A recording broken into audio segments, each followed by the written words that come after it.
Ulu Watu, Bali, Indonesia. This place is famous worldwide for its scenery, surfing, and its temple. There's over 20,000 Flickr photographs, 1,000 YouTube videos, and numerous newspaper articles. Ulu Watu is located on the southernmost point of the Bukit Peninsula, overlooking the Indian Ocean.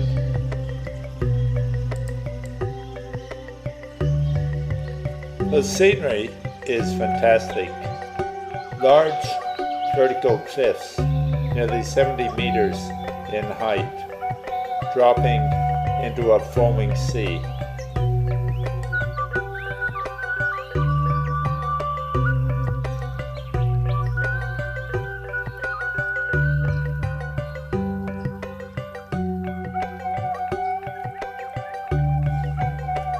From the cliffs, it's possible to sit back and watch the surfers brave the huge swells.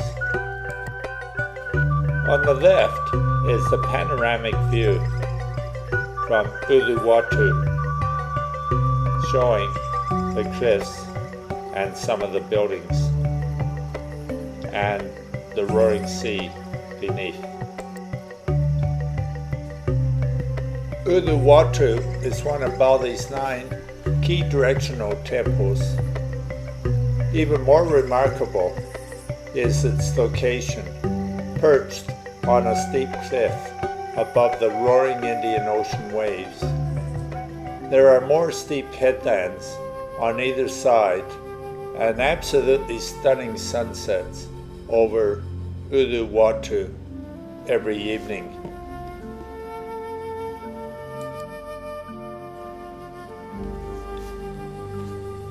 The temple itself is Hindu, with Hindus making up 90% of the Balinese population. There's about 6 or 7% Muslims, and the remainder are Christians. Certain regulations are posted before entering the temple, such as not wearing footwear and being appropriately dressed.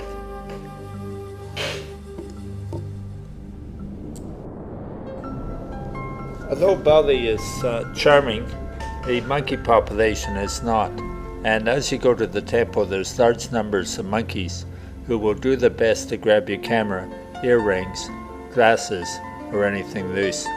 The only way to get them back is to bribe them with bananas, thus reinforcing their errant behavior, and it's more likely to happen to the next visitor.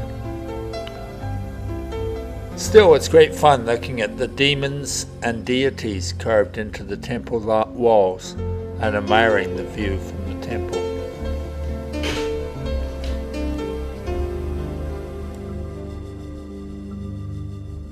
In the evening, many visitors enjoy a visit to the fire ceremony.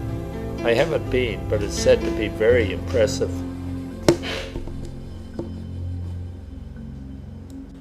Our next stop was the Blue Point Villa and Hotel. I didn't actually stay there, but I did enjoy a meal and some beers, and it has a marvelous view with its infinity pool overlooking the ocean with a vertical drop-off and the numerous surfers down below challenging the large waves. The infinity pool is stunning. As you sit back and take in the sun and enjoy your beer, you get a marvelous view across the pool, which never seems to end. It merges seamlessly with the Indian Ocean in the background. Really very remarkable.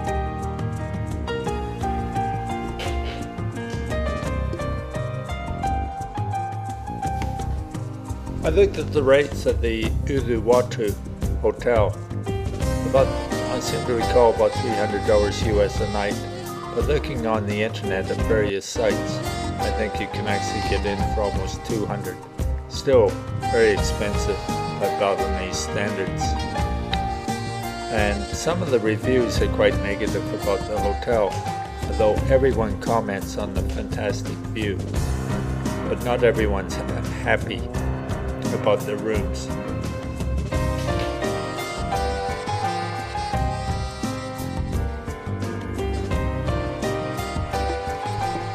Still, we enjoyed our brief stop over, and it was quite interesting that the hotel promotes itself as the site for weddings, with a large wedding chapel and regular weddings of overseas visitors. I must admit the view standing at the edge of the infinity pool is pretty impressive.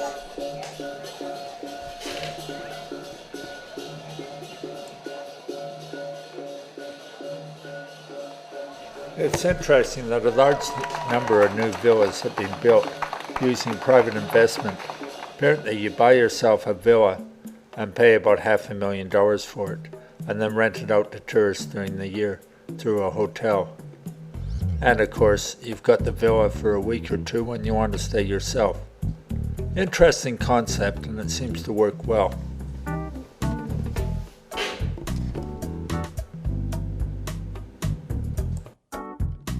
We'll finish up the hotel with a look at some of the locals, and then go on to look at the surfing, particularly the very famous entry to the Ulu Watu staircase and tunnel through the caves into the ocean. Quite a unique and quite a risky way to get into the ocean, to tackle these huge waves.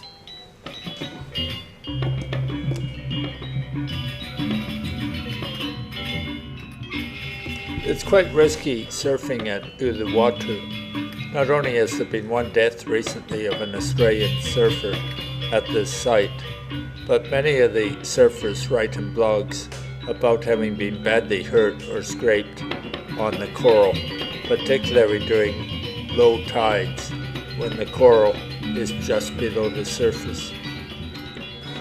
Quite a danger, I believe.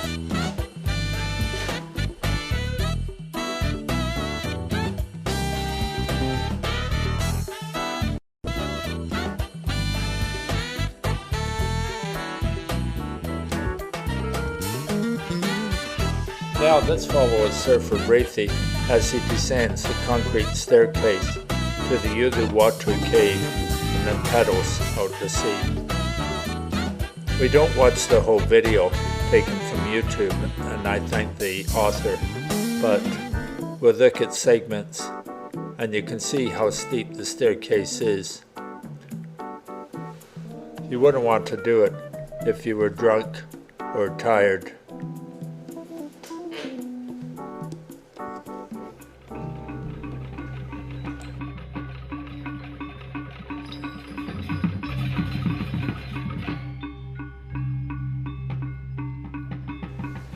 Well, it does take a while to get down to the sand, and the surfer has to bend down to get through the cave.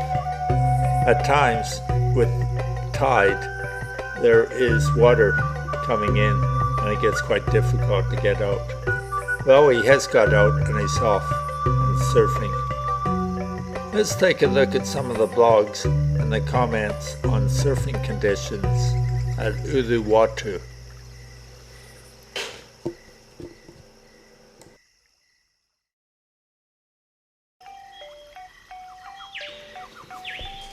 Well, dear visitor, as I mentioned, there are many surfing videos on YouTube, probably 1,000 up, that you can look at.